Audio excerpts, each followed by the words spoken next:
이제 마태복음 13장으로 우리가 돌아왔기 때문에 우리 기억을 한번 해봐야 됩니다. 12장이 어떤 내용이었는지 여러분 다 기억나시죠? 12장은 꽤나 살벌한 내용이었습니다. 종교 지도자들이 안식일 논쟁을 예수님과 하거든요. 그러다가 너무 이제 화가 나니까 예수님을 대놓고 죽이려고 모의하고 예수님을 대적하게 됩니다. 그래서 예수님과 이 종교 지도자들의 갈등이 최고조로 이르렀을 때에 그때 이제 이 마태복음 13장이 시작되는 겁니다. 그래서 이 마태복음 13장은 어떤 의미에서 굉장히 중요합니다. 그 갈등이 있는 그 상황 속에서 예수님께서 이제 색다른 그동안에 보여주시지 않았던 색다른 행보를 하시기 때문이죠. 예수님은 많은 사람들에게 더 본격적으로 하나님의 나라가 무엇인지를 말씀해 주시는데 그것들을 비유라는 것을 통해서 말씀해 주십니다. 그래서 오늘 13장을 딱 보면 여러 가지 비유들이 나와요. 예수님이 하나님의 나라를 소개해 주시는 다양한 비유들인데요. 오늘 저는 여러분들과 함께 이 비유를 통해서 하나님의 나라의 그 신비를 살펴보려고 합니다. 첫 번째 비유를 이제 들어가기 전에 먼저 우리가 마주해야 될 질문을 하나 하면 좋겠습니다. 여러분, 한 주간 잘 사셨나요? 질문이에요. 여러분, 한 주간 평안하셨나요? 여러분, 한 주간의 삶은 어떠셨어요? 좋았다라는 이야기도 나오고 어떤 분들은 직장에서 그리고 삶의 현장 속에서 많이 피곤을 느낄 만큼 치열하게 살다가 오신 분들이 있는 것 같아요. 그리고 또 어떤 분들은 몸과 마음이 가루가 될 만큼 이 세상이라는 그 거대한 압박 속에서 많은 부분들이 소모되어서 지친 상태로 이 자리에 앉아 계신 분들도 있을 겁니다. 그런데 오늘 본문은 놀랍게도 세상만이 아니라 주님도 우리의 인생을 가르시려고 하신다. 갈아서 엎으려고 하신다라는 것을 이 본문이 알려줍니다. 그래서 우리의 인생을 한번 생각해 보면 우리는 어차피 갈리는 인생이다. 세상 속에서 갈려서 가루가 되든지 아니면 주님의 손에 갈려서 오늘 본문에 나오는 옥토가 되든지 우리는 어디에서 갈려야 될까? 그리고 어디에서 갈렸을 때 어떻게 될까? 오늘 말씀을 통해서 저와 여러분들이 한번 살펴보기를 원하는데요. 기왕이면 우리 모두가 세상에서 갈리는 게 아니라 주님 손에 갈려서 옥토와 같은 자들이 되어 세상에서는 맺지 못했던 그 아름다운 하나님의 나라의 열매들을 우리의 인생 속에서 맺을 수 있기를 축복합니다. 본격적으로 예수님이 가르쳐 주신 첫 번째 비유를 살펴보려고 하는데요. 1절, 2절의 그 내용을 한번 상상해 보려고 합니다. 여러분 보지 않으셔도 되고 저를 주목해 주십시오. 뜨거운 햇볕이 가득 내려 쬐는 그런 갈릴리 바닷가에 많은 사람들, 수천 명의 사람들이 예수님 앞에 모여들었습니다. 그 사람들 중에는 로마의 가혹한 세금에 너무 무거워서 한숨 쉬고 있던 농부들도 있고 또 자녀의 아픔과 이웃의 병듦이 너무 고통스러워서 그 사람들을 들쳐매고 절박한 심정을 가지고 예수님 앞에 나온 사람들도 있고 열심히 물고기를 잡으려고 그물을 내렸는데 빈 그물만 받아들여서 허탈한 감정을 가지고 예수님 앞에 나왔던 사람들이 있었을 겁니다. 많은 사람들이 그 시대에 저마다 세상이라는 거대한 맷돌에 갈리고 또 갈려 마음이 가루가 된 채로 예수님을 향해 나와 있었죠. 그들은 예수님을 향해서 주목하면서 저분이 우리에게 어떤 희망을 주실까? 저분이라면 우리에게 어떤 소망을 주실까? 궁금해하며 예수님이 어떤 말씀을 하실지 주목하며 보고 있었습니다. 그런데 그때 예수님이 참 희한한 말씀을 하시는 겁니다. 비유의 말씀이죠. 근데 이 비유는 그 당시 사람들이 일상 속에서 친근하게 볼 수 있었고 그러면서도 그 당시 사람들의 인생을 관통하는 아주 의미 있는 일상의 비유였습니다. 물론 예수님이 여러 가지 비유의 말씀을 하시는데요. 오늘 첫 번째 주님이 말씀해 주시는 이 비유는 4가지 다른 땅에 씨앗을 뿌리는 농부의 이야기입니다. 당신은 수확하고 파종하는 것이 요즘 우리 시대랑 달랐어요. 왜냐하면 우리는 여러분 농사 지어봤죠? 다 해봤죠? 모내기도 해보고 추수도 해보고 해봤죠? 추수할 때 수확기가 있어서 그 수확기에 맞춰서 일렬로 모내기를 하죠. 정렬로 맞춰서. 근데 그 당시에는 수확기가 없었기 때문에 그냥 막 뿌리면 되는 거예요. 어차피 수확하면 되는 거니까. 그래서 바구니 같은 것에다가 씨앗을 많이 담은 다음에 그냥 농부들이 이렇게 지나다니면서 씨앗을 막 뿌렸습니다. 막 뿌리다 보니 이 씨앗들이 농부의 손길에 의해서 다양한 곳에 이제 뿌려지게 되는 거죠. 근데 예수님이 말씀하셨던 첫 번째 땅이 어느 땅일까요? 한번 확인해 볼까요? 4절 한번 같이 읽어봅시다. 뿌릴새 덜어는 길가에 떨어짐에 새들이 와서 먹어버렸고. 자, 첫 번째 씨앗이 뿌려진 장소는 길가라는 땅이었습니다. 이 길가는 지금 여러분들이 딱 이미지로 떠오르는 그냥 도로 같은 길이 아닙니다. 밭과 밭 사이에 사람들이 뭐 다니기 위해서 사람들이 이렇게 걷다 보니 만들어진 길입니다. 원래 길이 아니고. 그러니까 원래 거기는 그냥 밭이죠. 밭인데 그 사이를 사람들이 이렇게 다니다 보니 자연스럽게 사람들의 발길에 의해 길이 된 거지.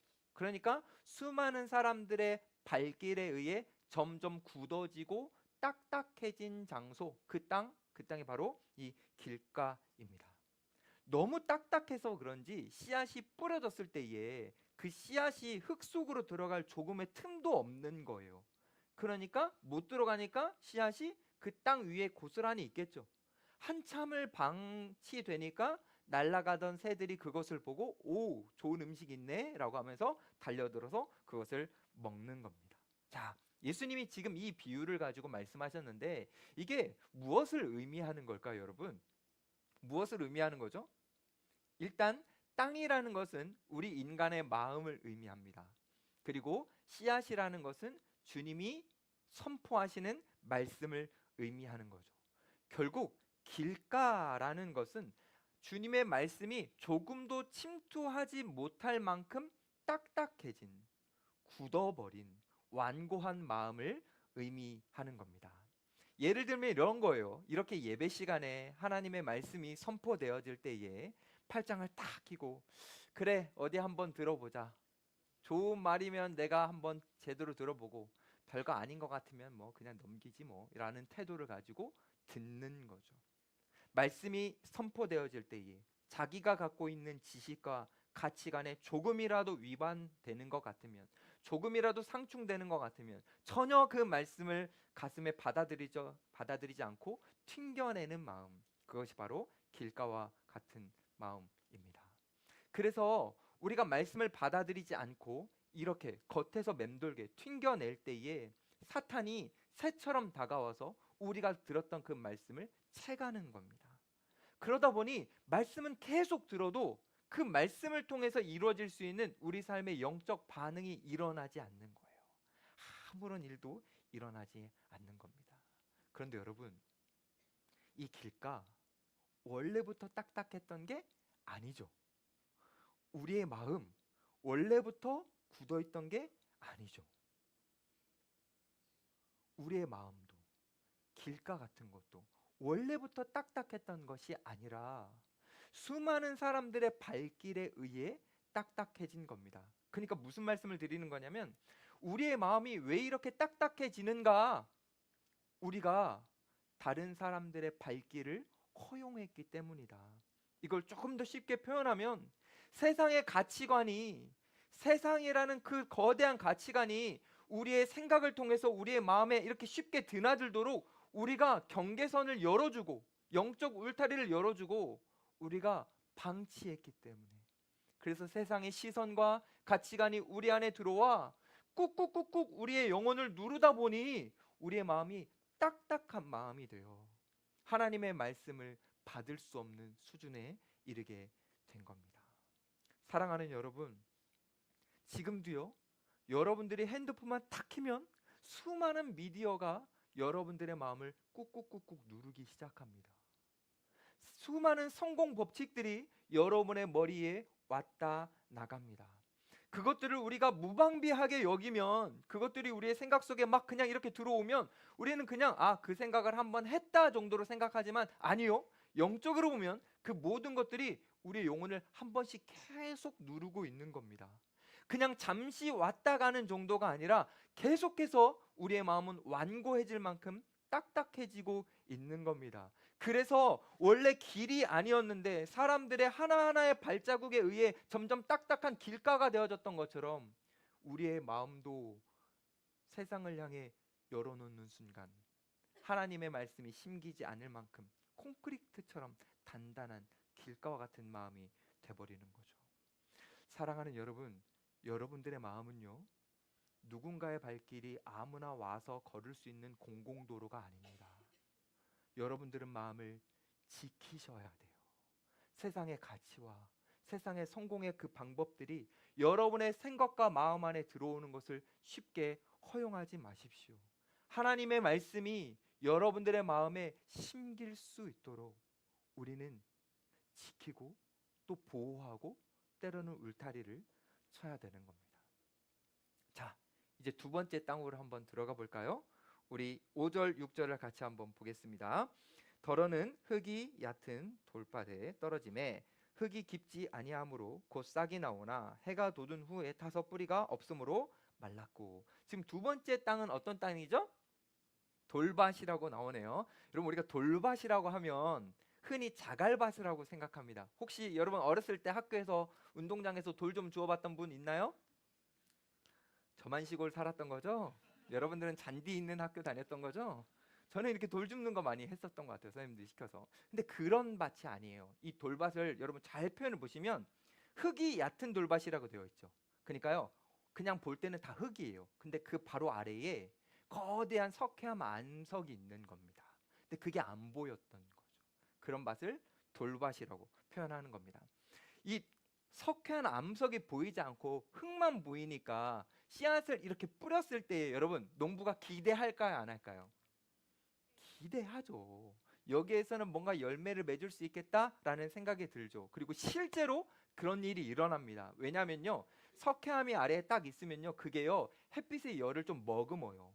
그래서요, 뿌리를 내릴 때 더 빨리 뿌리를 내릴 수 있도록 하는 그 온기를 줍니다. 그래서 어쩌면 다른 땅보다도 뿌리를 빨리 내려요. 뿌리를 빨리 내리니까 남들보다 싹이 더 빨리 자라요. 그러니까 와, 이 땅에는 뭔가 열매가 맺을 수 있겠다라는 기대감이 생깁니다. 자, 그런데 딱 거기까지예요. 이 돌밭은요. 왜냐면요, 뿌리가 더 깊게 내려가지 못하기 때문이에요. 그리고요, 그 석회암이 갖고 있는 그 열기가요, 결국은 이 뿌리를 타 죽게 만듭니다. 그래서 잎사귀와 줄기가 조금 나왔지만 뿌리가 견고하지 않기 때문에 결국 그 잎사귀도 뜨거운 태양 아래에 타 죽게 됩니다. 그게 바로 이 돌밭이에요. 자, 그러면 여러분, 이 돌밭은 우리의 마음으로 적용해 보면 어떤 마음일까요? 그것은 감정적인 마음. 일시적으로 말씀이 선포되어질 때에 우리의 마음이 일시적으로는 뜨겁지만 깊이가 없어서 금방 식어버리는 마음, 그것을 의미하는 겁니다. 여러분 경험해 보셨습니까? 막 수련회 같은 데 가고 우리가 막 어떨 때는 막 말씀 듣고 막 찬양하고 그럴 때 막 눈물도 흐르고, 그리고 막 아멘이 막 자동적으로 나올 만큼 은혜 받잖아요. 그렇죠? 그런데 수련회 끝나고 그 뜨거웠던 그 은혜의 현장에서 잠시만 벗어나면 언제 그랬냐는 듯 그 은혜가 우리 일상 속에서 사라졌던 거 여러분 경험해 보셨습니까? 그게 바로 돌밭과 같은 마음인 겁니다. 여러분, 이 돌밭과 같은 마음이 우리의 내면 안에 많이 자리 잡으면 어떤 일이 일어나냐면, 이런 사람들은요, 성급하게 결정해요. 왜냐하면 감정적이기 때문에. 그래서 막 선교대회 같은 거 하면은 자, 누가 나가겠습니까? 라고 하면은 막 눈물 흘리면서 손 들어요. 그리고 안 나가요. 왜냐면 그땐 뜨거웠는데 금방 식어져 버리기 때문에. 성급하게 어떤 것들을 결정하거든요. 근데 이 사람들의 특징은 또 뭐냐면요, 손해 보는 거에 되게 약해요. 그래서요, 내가 결정하고 하나님 앞에 다짐했던 그것이 혹시 내 일상에 손해를 끼친다면 그것이 너무 불편해서 금방 마음이 식어버리고 하나님 앞에 헌신하려고 했던 그 결정까지도 다 취소해 버립니다. 마치 이런 거예요. 주일날 은혜를 확 받았어. 청년부 예배 때 뭐 가끔 그런 일 있을 수 있잖아요. 은혜 받을 수 있잖아요, 여러분.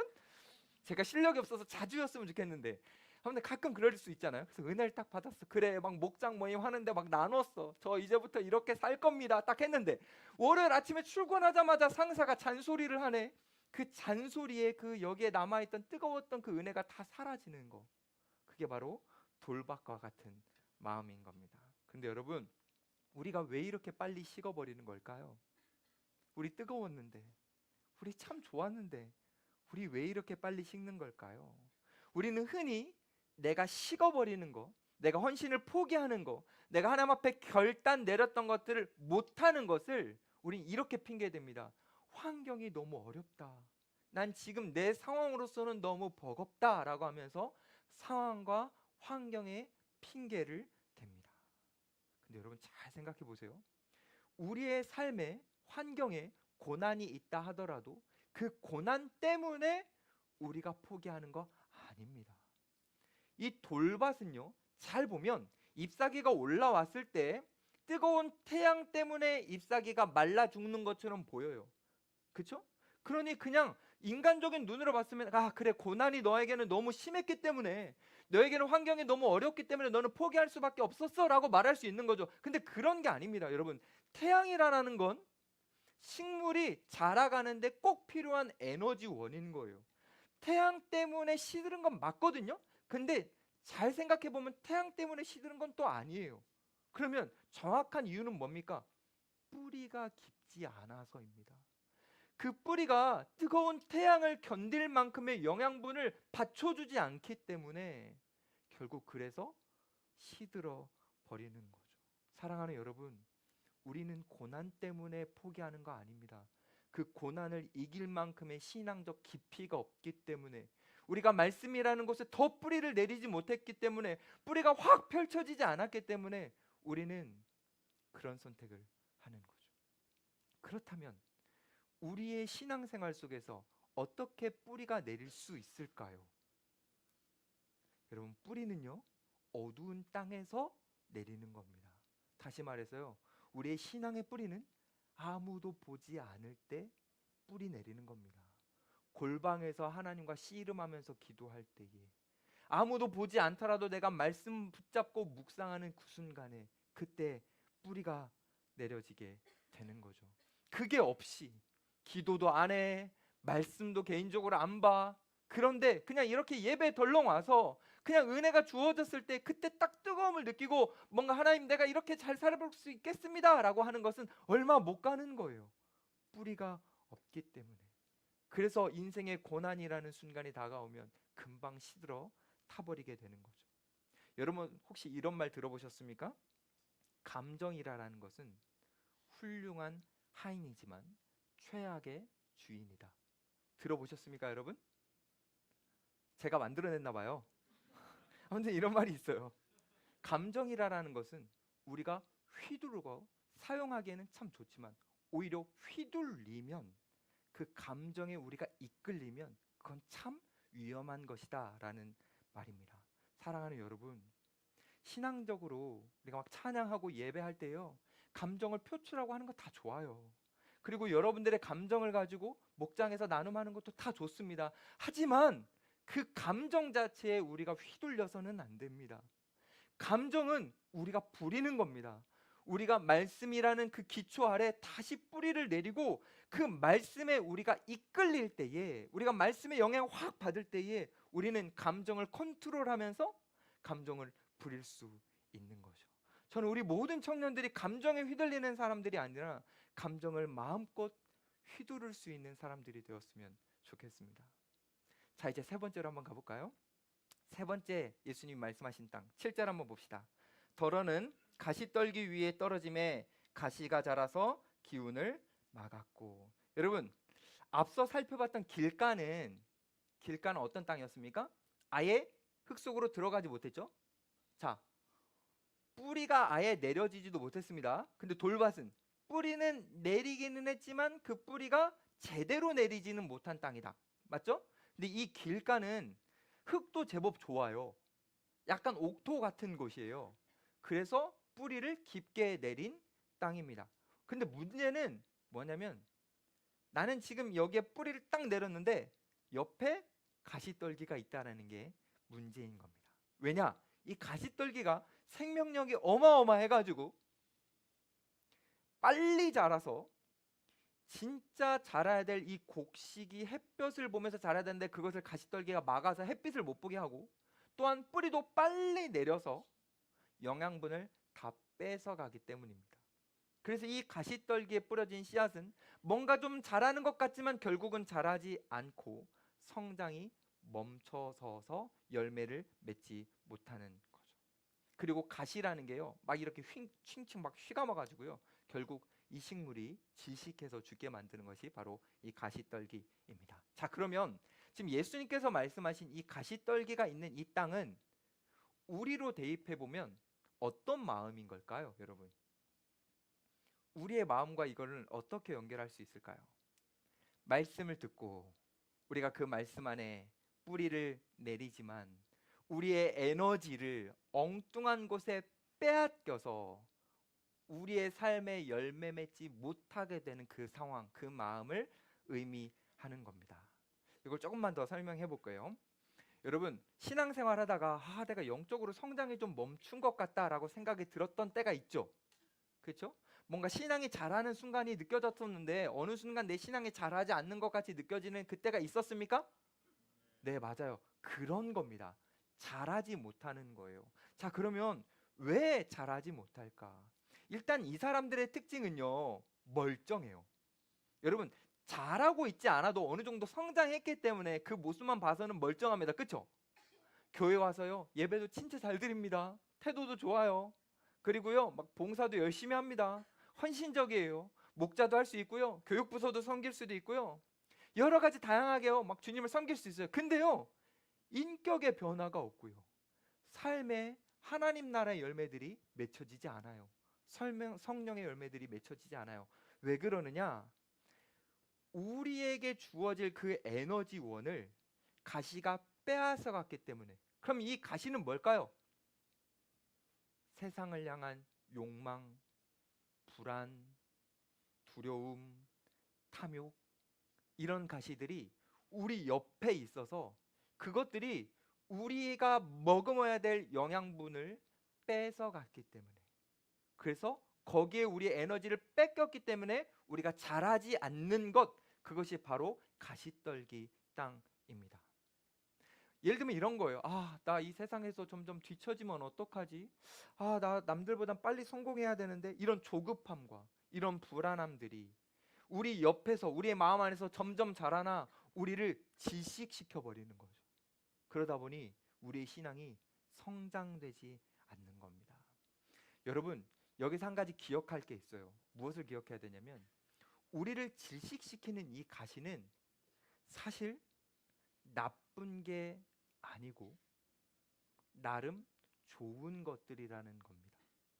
우리를 질식시키는 가시가 굉장히 끔찍하고 혐오스러운 그 어떤 것이라고 추측할 때가 있어요. 근데 그렇지 않아요. 우리를 질식시키는 가시는 좋은 것들입니다. 예를 들어볼게요. 여러분, 미래를 걱정하면서 사는 거 좋은 겁니까? 나쁜 겁니까? 좋은 거예요? 여러분, 재물을 쌓아두기 위해서 최선을 다해서 열심히 성실하게 살아가는 거 좋은 겁니까? 나쁜 겁니까? 애매해요? 좋은 거잖아요. 여러분, 이거 제대로 못하면 우리 개미한테 배워야 되는 거잖아요. 잠언에 그렇게 나오죠? 그렇죠? 그러니까 이런 것들은 좋은 거예요. 다 좋은 거예요. 나쁜 게 아닙니다. 근데 문제는 뭐냐면 이 좋은 것들이 우리가 사랑하고 우리가 믿고 있는 주님보다 앞서는 게 문제인 거죠. 그 좋아 보이는 것들이 하나님보다 더 우선되는 게 문제인 거죠. 그러니까 여러분, 기억해야 될 건 뭐냐면 우리를 위협하는 가장 강력한 외부의 적은 사실 최악이 아니라 우리가 너무너무 사랑하는 차선인 겁니다. 우리를 위협하고 우리를 질식시키는 것은 최악들이 아니에요. 그건 우리가 쉽게 이길 수 있어요. 근데요, 하나님의 수준만큼 우리가 올려놓고 있는, 하나님만큼 우선순위를 우리가 생각하고 있는 차선들이, 우리가 쏟아야 될 그 에너지, 우리가 받아야 될 그 에너지를 그것들이 다 빼앗아 가서 우리가 신앙적으로 영적으로 자라지 못하게 되는 거죠. 전 여러분들에게 이 타이밍에 이렇게 물어보고 싶어요. 여러분, 일주일 동안 어떻게 살았습니까? 여러분이 일주일 동안 살 때 주님은 여러분들에게 어떤 분이셨습니까? 주님이 내가 너무 급한데 이때는 안 되겠다, 주님을 우선순위 밖으로 밀어두는 삶을 살았다면, 주님이 너무나 좋은 분인 걸 알지만 내 삶이 지금 너무 중요한 요소들이 많아서 주님은 뒷전으로 밀려났다면, 그것이 가시밭인 겁니다. 그래서 우리의 영적 성장이 일어나지 않는 거죠. 사랑하는 여러분, 저는 여러분에게 부탁하고 싶어요. 그 어떤 것도, 여러분의 성공, 여러분의 미래, 여러분이 소중하게 생각하는 남자친구, 여자친구, 여러분의 가족이라 하더라도 그 어떤 것도 주님만큼 앞서면 안 됩니다. 주님 바로 뒤에 두십시오. 그래야 주님으로부터 얻어지는 영양분을 우리가 머금고 우리는 성장하고 우리의 삶의 열매들이 맺어질 수 있습니다. 저와 여러분들은 지금까지 세 가지 땅에 대해서 살펴봤어요. 이제 한번 암기해 볼까요? 첫 번째 땅이 어떤 땅이었죠, 여러분? 길가였습니다. 하나님의 말씀이 조금도 들어가지 않는 딱딱한 완고한 땅이 바로 길가였죠. 자, 두 번째는 어떤 땅이었습니까, 여러분? 돌밭이었습니다. 감정적으로는 충만하지만 깊이가 없는 그 마음이 바로 돌밭이었죠. 세 번째는 어떤 땅이었습니까? 가시떨기, 우선순위가 뒤바뀐 탐욕적인 마음을 갖고 있는 그 마음, 땅이 바로 가시떨기 땅이었습니다. 이 세 가지의 땅은요, 주님이 원하시는 땅이 아니에요. 이제 주님은 정말 주님이 기뻐하시는, 주님이 원하시는 땅을 우리에게 소개시켜 주십니다. 자, 이제 8절 한번 볼까요? 8절. 이거는요, 다 같이 한번 읽어보면 좋겠어요. 시작. 더러는 좋은 땅에 떨어짐에 어떤 것은 100배, 어떤 것은 60배, 어떤 것은 30배 결실을 하였느니라. 결실이 있는 땅, 좋은 땅, 주님께서 원하시는 땅이죠. 여러분, 좋은 땅, 결실이 있는 땅, 어떤 땅이길래 좋은 땅이고 어떤 땅이길래 결실이 있을까? 예수님께서는 그것에 대해서 직접 설명해 주시는데요. 우리 23절을 보면 앞에 이렇게 나와 있어요. 좋은 땅에 뿌려졌다는 것은 말씀을 듣고 깨닫는 것이다, 이렇게 나와요. 그렇죠? 근데 여기서 깨닫는다라는 걸 오해하면 안 될 게, 깨닫는다라는 게 그냥 이성적으로 지식적으로 하나님의 말씀을 이해했다라는 게 아니에요. 깨닫는다라는 건요, 원어적으로 봤을 때 옆에 나란히 놓는다라는 의미입니다. 다시 말하면 우리의 일상과 삶 옆에 말씀을 나란히 놓는 거예요. 함께 놓는 거예요. 그래서 그 하나님의 말씀이 내 가치, 내 세계관, 내 고민, 내 선택, 그 모든 것들을 해석하고 이끌게 만드는 것이 바로 말씀을 옆에 놓는 거거든요. 결국 예수님이 말씀하신 좋은 땅, 우리에게 원하시는 좋은 마음이라는 건 뭐냐면, 말씀이 우리의 삶을 이끌어가는 거, 말씀대로 우리가 살아가는 거, 주님이 원하시는 바로 좋은 땅입니다. 이거를 조금만 다르게 표현해 볼게요. 주님이 우리에게 그럼 정말로 원하시는 게 뭐냐면 이런 겁니다. 이 세상은요, 부정직해요. 근데 이 부정직한 세상 속에서 우리는 말씀에 이끌려 정직하게 살아가는 거, 그거 주님이 원하시는 거예요. 이 세상은요, 복수가 심해요. 조금만 잘못해도요, 더 심하게 복수해주고 싶은 마음이 우리 인간의 마음이지 않습니까? 그런 세상 속에 살지만 말씀에 이끌려 용서하며 살아가는 거, 그거 주님이 원하시는 거예요. 이 세상을 보면요, 사랑이 없어요. 근데 우리가 말씀에 이끌려 사랑하면서 사는 거, 그게 바로 주님이 원하시는 좋은 땅이고 우리에게 원하시는 마음입니다. 왜죠? 왜 이렇게 원하시죠? 이렇게 살아갈 때에 말씀에 이끌려 살아갈 때에 주님이 우리에게 오셔서 주고 싶어 하셨던 그 하나님의 나라 천국이 우리에게 느껴지기 때문입니다. 천국, 그 하나님의 나라라는 것은 우리가 이 땅 속에서 열심히 살 때 주어지는 게 아니고 우리가 최선을 다해 살 때 느껴지는 게 아니라 하나님의 말씀을 내 삶 옆에 딱 두고 그 말씀이 나를 해석하면서 그 말씀이 나를 이끌어갈 때 내가 따라가는 거, 그때 진짜 천국을 누릴 수 있기 때문에 주님이 우리에게 좋은 땅, 이 비유로 말씀을 하시는 겁니다. 자, 이제 설교의 맨 앞으로 한번 다시 넘어가 보죠. 당시 상황이 어땠다고요? 사람들이요, 수천 명의 사람들이요, 세상이라는 맷돌에 갈린 채 너무너무 고통스러워하면서 예수님 앞에 기대하고 있는 겁니다. 저분이 희망을 주실까? 저분이 소망을 주실까? 무슨 말씀을 하실까? 근데 그때 주님이 말씀하시는 거예요. 네 가지 땅 비유를. 결국 예수님은 지칠 대로 지쳐있는 사람들에게 열심히 살면 하나님의 나라를 누릴 수 있어요 라고 말씀하지 않으셨어요. 좋은 땅이면, 하나님의 말씀에 이끌리면, 그 말씀이 우리에게 심겨 우리의 삶에서 열매 맺으면 천국을 누릴 수 있다, 하나님의 나라를 누릴 수 있다라고 말씀하신 겁니다.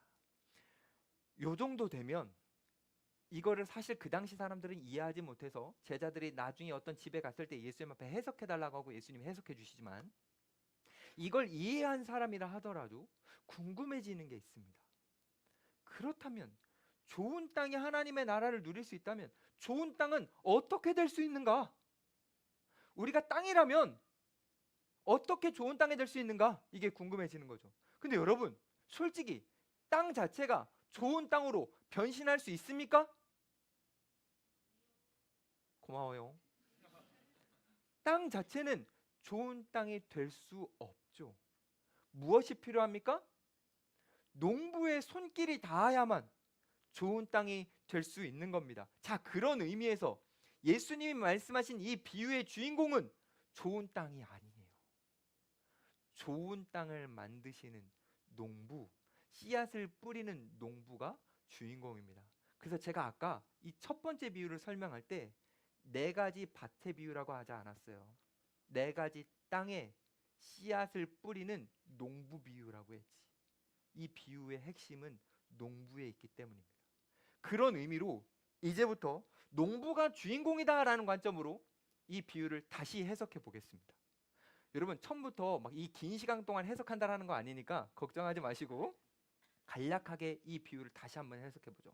농부가 주인공이다라고 했을 때 농부는 진짜 이상한 거예요. 농부는 정말 이상한 농부예요. 왜죠? 씨앗을 왜 길가에다 뿌리냐고요. 왜 돌밭에 뿌려요? 왜 가시밭에 뿌려요?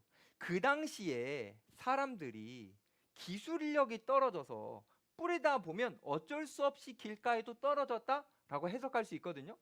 근데 그건 맞지 않아요. 왜죠? 지금 이 농부로 비유되는 분은 주님이거든요. 땅은 우리의 마음이고 씨앗은 말씀이고, 그러면 주님이 씨앗을 뿌리신다면 주님이 아유 뿌리다가 실수했네? 이런 느낌으로 지금 길가에 뿌리시는 겁니까? 아니죠. 주님은 전능하세요. 길가에 뿌릴 필요가 없다고 생각하셨으면 길가에 뿌리지 않으셨겠죠.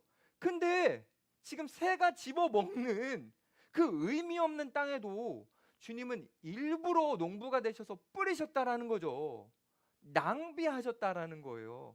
왜? 주님은 왜 낭비하듯이 이렇게 뿌리셨을까요? 이유가 있어요. 주님은요, 진짜로 낭비하시는 분이기 때문이에요. 주님의 사랑은 넘치고 넘치는 분이기 때문이에요. 주님은 이 사람이 말씀을 들었을 때 거부할 거 아세요. 이 사람에게 말씀을 전했을 때 이 사람은 감정적으로 확 오르다가 식을 거 아세요. 이 사람은요, 말씀의 유익을 얻었지만 다른 것에 에너지를 빼앗겨서 잘하지 못할 것도 아세요. 모르는 거 아니에요. 그러나 주님은 사랑하시기 때문에 낭비하는 것처럼 씨앗을 계속 뿌리시는 거예요. 이건요, 주님께서 여러분들에게 이렇게 말씀하시는 거예요. 여러분들이 난 자격 없는 것 같아. 나는 진짜 괜찮은 사람이 아닌 것 같아. 나는 신앙적으로 진짜 안 좋은 것 같아라고 생각할 때 주님이 여러분들에게 이렇게 말씀하시는 거예요. 아니, 네가 지금 완악한 마음을 갖고 있든, 네가 감정적으로 너무 이끌리고 있든, 너가 다른 것에 너무 마음이 심취해서 에너지를 빼앗기고 있든 상관없이 나는 너를 사랑하기 때문에 너에게 말씀이라는 씨앗을 심는다. 그게 우리 농부이신 주님의 마음인 거죠. 나는 너희가 좋은 밭이라고 생각해서 뿌리는 게 아니라 나는 너희를 사랑해서 뿌리는 거야. 주님의 이 낭비적인 사랑이 우리에게 있기 때문에 사실 저와 여러분들이 너무나 완악하고 고집스러움에도 불구하고 이 자리에 이곳에 모여서 주님을 예배할 수 있는 겁니다. 여러분, 주님이 여러분들 같이 완악한 사람들에게 말씀이라는 씨앗을 뿌리는 거 무모한 겁니까? 아니잖아요. 무모한 게 아니라 이건 너무 감사한 거 아닙니까? 주님에게는요, 아주 특별한 계획이 있어요. 왜 우리같이 마음이 완악하고 완고한 사람들에게도 말씀을 심으시는지, 왜 길가와 같은 곳에도 말씀을 심으시는지, 왜 뿌리시는지 주님에게는 다 계획이 있어요. 어떤 계획인지 이제 말씀드릴게요. 여러분, 현대 농사법에서는 트랙터 같은 것으로 밭을 갈아엎고 그런 다음에 심습니다. 그렇죠? 근데 이전에 팔레스타인 농법은 그렇게 하지 않았어요. 먼저 뿌려요. 뿌리고 쟁기로 갈아엎는 거예요. 그래서 이제 심겨지게 하는 거예요. 주님이 길가와 같은 곳에 씨앗을 뿌리신 건요, 실수가 아니라 주님의 강력한 의지를 보여주시는 거예요. 너희가 지금 길가와 같더라도, 너희가 돌밭 같더라도, 너희가 가시떨기 같더라도 내가 내 쟁기를 가지고 너의 마음을 갈아엎어서 반드시 옥토가 되게 만들어서 내가 열매를 맺게 할 거다. 주님의 이 사랑의 열심과 그 주님의 강력한 의지가 낭비되는 것처럼 보이는 사랑으로 우리에게 주어지는 겁니다.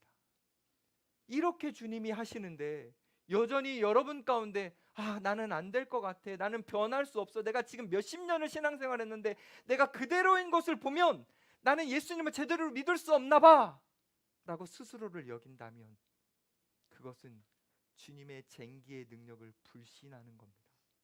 주님을 믿지 못하는 거죠. 여러분, 우리 주님이 어떤 분입니까? 아무것도 없는 무에서 우리가 지금 바라보고 있는 이 모든 만물을 창조하신 분입니다. 그 정도 능력이 있으신 분이라면 우리의 마음 안에 석회암이 막 가득해가지고 너무 땅땅해가지고 이건 도저히 깰 수 없는 것 같아 할지라도 주님이 못 계시겠습니까? 주님이 쟁기질 한 번만 하셔도 우리의 마음은 와장창 무너지며 옥토가 될 수 있는 거예요. 그래서 우리는 나 자신을 보면서 주님을 불신할 필요가 없고 주님의 전능하심을 믿으며 주님을 신뢰하면 되는 겁니다. 물론 주님이 여러분들의 마음에 쟁기질을 하실 때에 그때 우리는 아플 겁니다. 흙도요. 그 쟁기가 와서 이렇게 긁을 때에 상처를 입어서 아플 겁니다. 여러분의 마음에 고난이라는 여러 가지 것들이 여러분 안에 막 침투해서 여러분의 가슴을, 마음을 막 갈라놓을 때에 아플 수 있어요. 하지만 그 아픈 마음에 주님의 말씀이 심기고 그렇게 심겨야만 진짜 우리가 원했던 하나님의 나라, 그 천국을 누릴 수 있음을 여러분 믿으셔서 여러분의 인생과 마음을 주님의 쟁기 앞에 내어드렸으면 좋겠습니다. 그래서 여러분들의 인생과 마음을 옥토로 바꿔가시는 그 영광을 저와 함께 다 같이 한번 누려봅시다. 이렇게 설교를 끝냈어야 됐는데 누려볼까요? 좀 더 할까요? 반응 없는 거 봐. 좀 더 할 거예요. 왜냐하면 제가 사실 지금 이제부터 말씀드릴 게 저한테는 제일 감동이 되었기 때문이죠. 저는 이 본문을 이렇게 살펴보면서 예전부터 많이 들었던 말씀이잖아요. 그래서 딱 여기까지 준비됐었어요. 근데요, 묵상하다가 뭘 느꼈냐면 주님이 우리를 옥토로 만드시기 위해서 우리의 마음이라는 것을 막 갈아엎으시잖아요, 쟁기로. 그럼 우리가 아프잖아요, 그렇죠? 그럼 주님이 우리를 아프게 하시면서 우리를 옥토로 만드시겠구나라고 생각을 했는데 아무리 성경 전체를 이렇게 연결해서 봐도 그게 안 맞는 거예요. 그래서 다시 묵상하다 보니 농부가 보이기 시작했어요. 우리 주님은 우리를 옥토로 만드시기 위해서 우리를 아프게 하시는 분이 아니었구나. 주님이 아프신 분이구나. 주님이 아프셨구나라는 걸 느꼈어요. 주님이 맨 처음에 어떤 걸 아프셨는 줄 아세요? 주님은요, 우리를 대신 아파하시는 분이신데 제일 처음에 아픈 그 감정은요, 기다림입니다. 주님은요, 우리의 마음에 이렇게 씨를 딱 뿌리시고 우리의 마음이 길가처럼 완악할 때에, 돌밭처럼 감정적에 이끌리고 깊지 않을 때에 농부이신 주님은요, 그 앞에서 울고 계신 거예요. 어쩔 줄 몰라서. 마치 탕부가 탕자를 기다리는 마음처럼 돌아오기를 바라는 마음으로 주님이 울고 계신 게 진짜 아픔이라는 걸 알았어요. 근데 울고만 계시지 않더라고요. 주님은요, 직접 자기의 몸과 마음을 가시더라고요. 예수님이 이 땅에 오셔서 어떻게 하셨습니까? 우리를 옥토로 만들기 위해 주님의 몸을 다 희생하시지 않았습니까?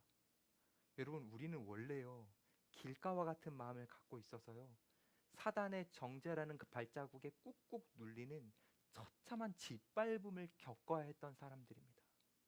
그런데요, 예수님이 그 십자가에 달리셔서요, 우리 대신 그 정죄를 짓밟히듯이 당하신 거예요.